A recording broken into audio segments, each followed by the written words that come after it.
So good morning mga igan, gagawa ngayon tayo ng spaghetti, tuna spaghetti, pero ang gagamitin nating noodles is not spaghetti noodles, kundi linguine. So ito yung ating gagamitin kasi mas masarap ito. So yan mga igan, binoboil lang natin yung ating linguine, meron niyang asin para may lasing ating noodles. Yeah. So ito yung mga igan ng ating ingredients. Meron tayong linguine. Yan. Binoiled na natin siya. Meron tayong tuna, isang can ng tuna. 2 kamatis, 2 kalamansi. Yan, isang bawang, isang ano lang ng bawang yan. Sibuyas at yung ating pasta water. Para hindi lang mag-dry yung ating tuna pasta.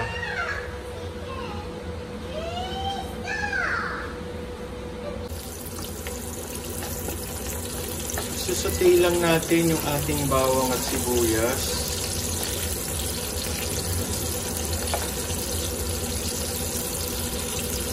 Then pag nag-translucent na yan, pwede na ilagay yung kamatis.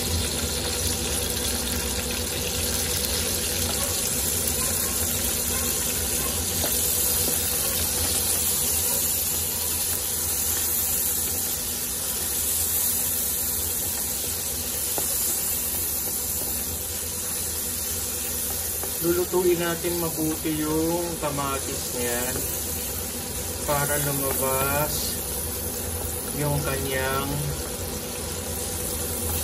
sarap.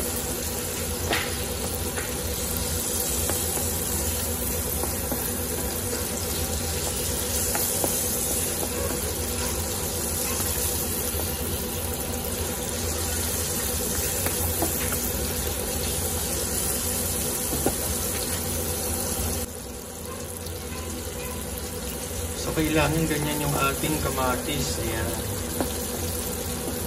So, lumabas na yung kanyang lycopene dyan. Ayan. Next is yung ating tuna. Ayan. So, i-reduce lang natin yung pinaka-liquid nung para maluto yung ating tuna.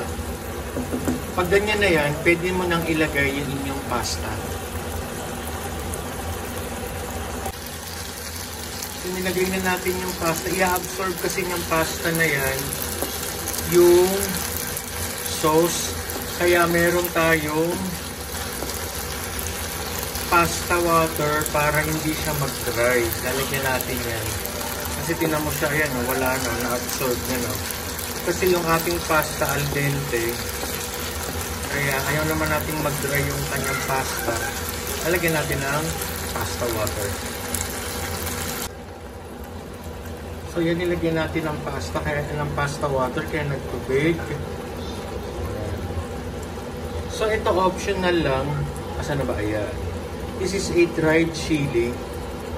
Para lang may kick yung ating pasta, optional lang, kaya lalagyan natin ito. Kayo, kung gusto nyo medyo may kick yung inyong pasta, lagyan nyo rin, masarap to. So next, lagyan na natin ng kalamansi.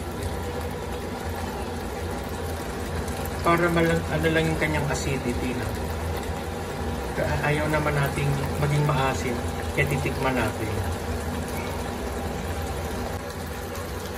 So ito na ating finished product, kaya may sabaw-sabaw yan. Kasi kapag lumamig yan, i-absorb niya yan. At pag in-absorb niya yan, hindi siya magdadry. Kailangan may ganyang konti na sauce yan. Alright? Sarap yan.